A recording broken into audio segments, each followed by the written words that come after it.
people like me were saying the following. Forget about people like me. I was saying the following when they drafted Daniel Jones. Yeah. You have got to be kidding me. He is a second-day guy. He was not going to go in the first round. You have 2 first-round picks. Haskins, according to everyone I spoke to, because I did not watch Daniel Jones in college. I was not watching Duke football, right?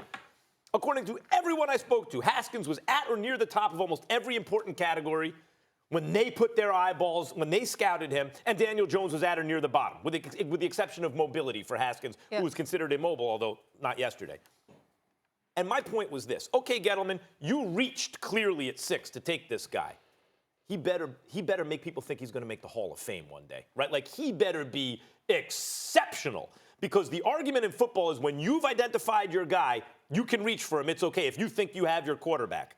I'm like, wait a minute, Sam Darnold last year, and there were all these quarterbacks coming out, and they're having big success, and wait, this is your guy? Daniel Jones from Duke is your guy? Didn't put up the numbers at Duke? Didn't win a ton? Although it's Duke football, I get it. Wasn't impressing people who were looking except for Gettleman. So Gettleman knows something we all don't? Apparently, yes. I give it up. Like, I disagree with Gettleman about a lot of the moves he made. But you got to give it up when you see it. When Dak Prescott was early in preseason a couple years ago, you could see, oh, that guy's got something. And he went on to show he's a really good quarterback. Daniel Jones was the best quarterback in the NFL in the preseason. That's not everything, but it's not nothing either. And so far, he took over a team that couldn't buy a win. They couldn't, I mean, it was like the worst team in football is the Dolphins. If not for that, the Giants would be like the laughing stock. And he's won twice.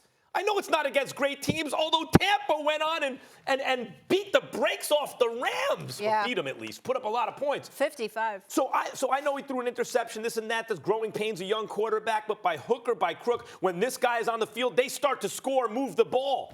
As a rookie, his first action he sees in the NFL, he's 2-0. Yes, you cannot, and you know it when you see it. The guy's got arm talent, mobility. He's smart. He processes information quickly. His teammates like him. What more do you want? I got to give it up. Well, I don't. I don't have to give it up. I like what I'm seeing thus far from Daniel Jones, even though Dunbar intercepted him twice yesterday, Quentin Dunbar. But the big thing for me is, like I said, it would be one thing if we said he couldn't play. I didn't watch him at Duke. I didn't know what he could do. You see what I'm saying? He played 3 years at Duke, threw 52 touchdowns, 29 interceptions. He was quarterbacking for Cutcliffe, who obviously worked with the Mannings. I didn't know. The issue in question was whether or not he was the guy who should be picked ahead of Dwayne Haskins. Now, the interesting part is that what I've been hearing over the last few days, even coming into yesterday's game, is that he's the guy the Redskins wanted, which was why the Giants picked him at 6, because this belief that he wasn't going to get scooped up and he would fall to the Giants. I believe it was at number 17. Yes, correct. 17th pick. Yep. There was like, the belief was the Redskins were going to grab him at 15. Mm-hmm. And because of that, the Giants knew that and knew that he would not fall to them. So they grabbed him. But the Giants, you know, the Redskins preferred him as well. But that's something they obviously can't admit now because Haskins is their guy. My attitude was this. You're playing in the Big Ten. It's the Ohio State. You throw 50 touchdowns in one season. Okay. Everybody was talking about the ability for Haskins to throw. What I liked from Haskins yesterday is that I saw he had little wheels on him, that he could run with the football a little bit. Here's my issue. Daniel Jones, we'll see as the competition gets upgraded. Going against Tampa and their defense, going against the Redskins. Redskins are awful. I mean, they are awful. And listen, I don't want to be a guy. I want everybody to get paid. Y'all know that about me. I'm all about people getting their money. And I hope that Jay Gruden keeps his money. The man's got to go. I'm talking about now. It don't need to be at the end of the season. Jay Gruden needs to go now. He's not the guy. And yesterday was an indictment against him. I thought we saw a guy in Dwayne Haskins that Jay Gruden had no intentions of playing, okay, who was ill-prepared to be in that game. Remember, Pat Sherman, Dave Gettleman announced that Eli Manning would be benched, and as a result, Daniel Jones will come in there. So he's got a full week to practice with the first stringers and be ready for the game. I'm not saying, because I don't know definitively, you would know that better than me, but Dwayne Haskins did not look like somebody that had been practicing with that first unit. He had zero snaps. He had zero snaps. You can't do that to that kid. You cannot do that to that kid. To sit up there and to take a rookie, all right, and I know Case Keenum had the foot injury. He missed some reps or what have you. He wasn't 100%. But here's my point. particularly with the way Daniel Jones performed against Tampa a week earlier, knowing that the nation's capital was clamoring to see their guy.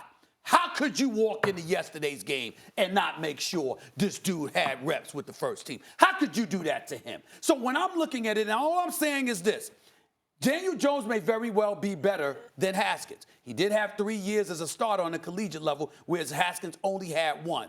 But it is unfair to judge Haskins based on yesterday's performance when you gave him no preparation whatsoever with the dudes that he was going to be on the field with. And it is clear that Jay Gruden knows his days are numbered as head coach of the Washington Redskins. You can't do that to that guy. It's an outstanding point because I call it coaching malpractice. Yeah. It's coaching malpractice, and that's often why we see young quarterbacks in the NFL get ruined than they are made. I'd also go to the step further that Jabril Peppers, who had the pick 6, he also said he knew the play.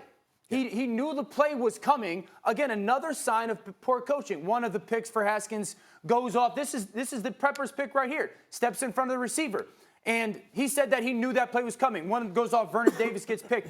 Both quarterbacks didn't look good yesterday. No, I mean, Daniel Jones threw 2 picks, had another one dropped as well. So I'm not sitting here saying that either of them outperformed the other. But if we're going to sit here today and ask which organization has to feel better about the pick or whatnot, that's a different question. Just look at what organization has some excitement Daniel Jones made some mistakes, and that's without but I also think he looked good. He did he a made lot some of good plays with things. his feet again right now, and he's very and even deliberate. read defenses and got rid of the ball quickly. And that's who he is. He's going to be good at that stuff. He also didn't have Saquon. Sure, no, and that's Yeah, but that's what I'm me. saying. One of my neighbors is a Giants fan. He said he has not felt energy in that building in years. And that's totally tied to Daniel Jones, where if you go to Washington, whether it's their organization, there's energy. There's nothing like that right now. There's no hope.